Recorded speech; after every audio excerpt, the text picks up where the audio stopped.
যদি আপনার মনে হয় যারাই আপনার জীবনে আসে আপনাকে ছেড়ে চলে যায়, আপনি যাদের সাথেই এনার্জেটিক্যালি কানেক্টেড হয়ে পড়েন তারাই আপনাকে কষ্ট দেয় এবং মানুষ আপনার জীবনে এসে একটা সময় পর্যন্ত আপনাকে ব্যবহার করে আপনার থেকে বিভিন্ন রকমের সুযোগ সুবিধে নিয়ে আপনার দিক থেকে মুখ ফিরিয়ে নেয়, তবে আজকের ভিডিওটা আপনার জন্যই হতে চলেছে। কোনো মানুষই আমাদের জীবনে এমনি এমনি আসে না বা অকারণে আসে না। প্রত্যেকটা মানুষের আমাদের জীবনে আসার কিছু না কিছু কারণ রয়েছে। অনেক সময় কিছু ব্যক্তি আমাদের জীবনে আসে এবং আমরা তখন বুঝতে পারি যে এরকম মানুষ আমাদের জীবনে প্রয়োজন নেই। তাই আমরা ভালো আর মন্দের ফারাকটা বুঝতে শিখি। আবার এমন কিছু মানুষ আমাদের জীবনে আসেন যারা আমাদের ইন্সপিরেশনের কাজ হয়ে দাঁড়ান।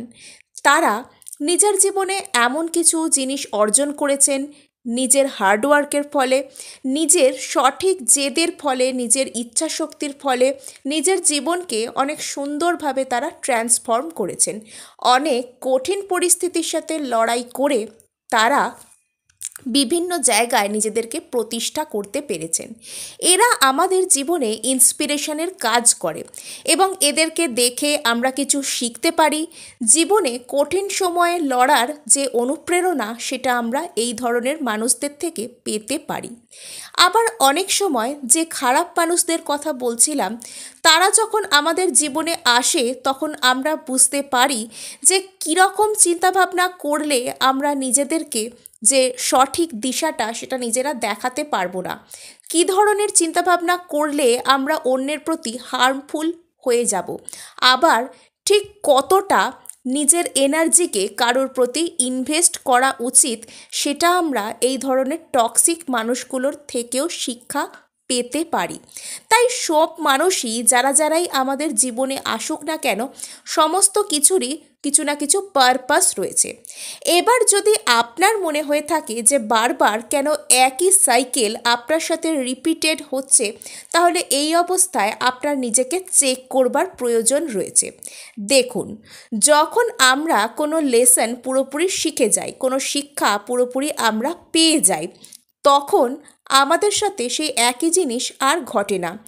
বারবার আমাদের সাথে ওই একই জিনিসটা ঘটছে মানে ওই বিষয়টাকে কেন্দ্র করে, অর্থাৎ যে কোনো মানুষের সাথে আমরা কতটা বেশি এনার্জেটিক্যালি কানেক্টেড হব, কাকে কতটা সম্মান করব, কাকে কতটা গুরুত্ব দেবো, কাকে কতটা ভ্যালু করব এবং নিজেকে কীরকমভাবে ভ্যালু করতে শিখব, নিজেকে কিভাবে সেলফ লাভ করতে শিখব, সেই জিনিসের ল্যাক আমাদের মধ্যে থাকে। তার কারণেই বারবার ওই একই সাইকেল আমাদের সাথে রিপিটেড হতে থাকে। অনেকেই যাদের পরিবারে যারা টক্সিক ফ্যামিলি প্যাটার্নের মধ্যে বড় হয়েছেন, নার্সিসিস্টিক ফ্যামিলি প্যাটার্নের মধ্যে বড় হয়েছেন, যারা পরিবারের মধ্যে অতিরিক্ত বেশি ক্রিটিসিজমের শিকার, অতিরিক্ত বেশি সমালোচনার শিকার, আবার খুব বেশি সুযোগ সুবিধে তারা পরিবারের মানুষদের কাছ থেকে পান না এবং তাদের বিভিন্ন রকম স্বাধীনতাকে, যেখানে পরিবারের মানুষরাই খর্ব করেন, তাকে ছোট করে, তাকে সামনের দিকে এগোতে দিতে চায় না এবং এমন এমন কথাবার্তা তার সামনে বলা হয় যাতে তার কনফিডেন্স বলুন, মনোবল বলুন, সেগুলো ভেঙে যায়। অ্যাকচুয়ালি মানুষ যখন সাহসী মানুষদের আশেপাশে থাকে তখন তার মধ্যে একটা সাহস জেনারেট হয়। আবার মানুষ যখন, যাদের মধ্যে ল্যাক অফ কনফিডেন্স রয়েছে, যারা ভীতু প্রকৃতির, যারা নিজেদেরকে সঠিকভাবে ভালোবাসতে জানে না, যারা সর্বদা নিজের জীবনে কিছু খারাপ হওয়ার জন্য অপরকে ব্লেম করে, তাদের সাথে যখন মানুষ অতিরিক্ত তাদের সংস্পর্শে থাকতে শুরু করে, তার মধ্যেও এই বিষয়টা অটোমেটিক্যালি জেনারেট হয়ে যায় এবং যখন সে বড় হয় তখন সে বুঝতে শেখে যে আমার মধ্যে কি কি ধরনের ল্যাকগুলো ছিল। এই বুঝতে শেখাগুলো কিসের মাধ্যমে আসে? জীবনে পাওয়া বিভিন্ন রকমের আঘাতের মাধ্যমে আসে। অর্থাৎ বিভিন্ন রকম টক্সিক মানুষদের পাল্লায় যখন আপনি পড়েন তখন আপনার ভিতর থেকে যা কিছু শ্যাডোস বলুন, যা কিছু ভয় বলুন, যা কিছু নেগেটিভিটি বলুন, সেগুলো সামনে বেরিয়ে এসে আপনার সামনেই দাঁড়ায়। আপনার তখন নিজের সাথেই নিজেকে লড়তে হয়। নিজের মধ্যে থাকা নেগেটিভিটি, নিজের মধ্যে থাকা চ্যালেঞ্জেস, সেগুলোর মুখোমুখি আপনাকেই হতে হয়। এবং ওই মানুষটার পারপাস আপনার জীবনে শুধুমাত্র কী কী ফলিস রয়েছে, আপনার চিন্তাভাবনায় কী কী ত্রুটি রয়েছে, জীবনের প্রতি আপনার দৃষ্টিভঙ্গির জায়গায় কী কী পরিবর্তন আনতে হবে, সেই দেখিয়ে দেওয়াটুকুই ওই টক্সিক ব্যক্তির কাজ থাকে আপনার জীবনে। তাই যখন কোনো মানুষ আপনাকে ছেড়ে চলে যাচ্ছে, তখন তার কথা অতিরিক্ত চিন্তাভাবনা না করে, অতিরিক্ত তার পিছনে নিজের এনার্জিসকে খরচা না করে, বরং নিজের দিকে তাকিয়ে দেখুন যে আপনি নিজের লাইফটাকে কীভাবে ট্রান্সফর্ম করতে পারেন, কি করতে পারেন নিজের জীবনটার সাথে, কিভাবে সেলফ লাভে নিজেকে রাখতে পারেন। এই মুহূর্তে আপনার কোন জায়গায় উন্নতির প্রয়োজন রয়েছে, কোন দিকে জীবনের কোন দিকটাকে আপনাকে এই সময় নজরে আনতে হবে, সেই দিকগুলোকে যখন আপনি দেখবেন, সেটা দেখার পরে ভেঙে পড়া নয় যে না আমার তো এই ফলই রয়েছে, আমার তো এই গণ্ডগোল রয়েছে, এগুলো তো আমি কোনোদিনও রিকভার করতেই পারবো না, তাহলে কি হবে। না, এরকম নেগেটিভভাবে জিনিসগুলোকে নিয়ে ভেঙে পড়বেন না, পজিটিভভাবে গ্রহণ করুন। যখন আপনি কোনো কিছুকে পজিটিভভাবে গ্রহণ করবেন, তখন সেটার উপর আপনি কাজ করবার সুযোগ পাবেন।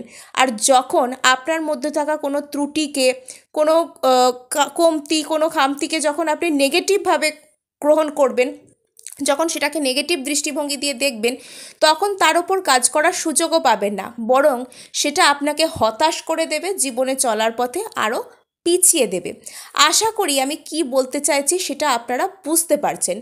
যখন কোনো ব্যক্তি আপনাকে ছেড়ে চলে যাচ্ছে বা একটা নির্দিষ্ট সময় পর্যন্ত আপনার কাছে থাকছে, আপনার এনার্জিস নিচ্ছে, আপনার ভালোবাসা নিচ্ছে, এবং তারপর সে আপনাকে ছেড়ে চলে যাচ্ছে, তখন আপনি নিজেকে ব্লেম করা বন্ধ করুন।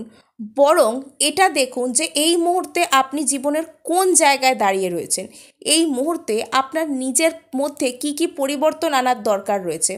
এবং নিজেকে ব্লেম করা নয় যে আমি খুব বোকা ছিলাম তাই বিশ্বাস করেছি, আমি খুব সরল তাই এরকম হয়ে গেছে, না, এইগুলো ভাবা বন্ধ করুন। অর্থাৎ নিজের মধ্যে কোনো পজিটিভ পরিবর্তন আনার চেষ্টা করুন।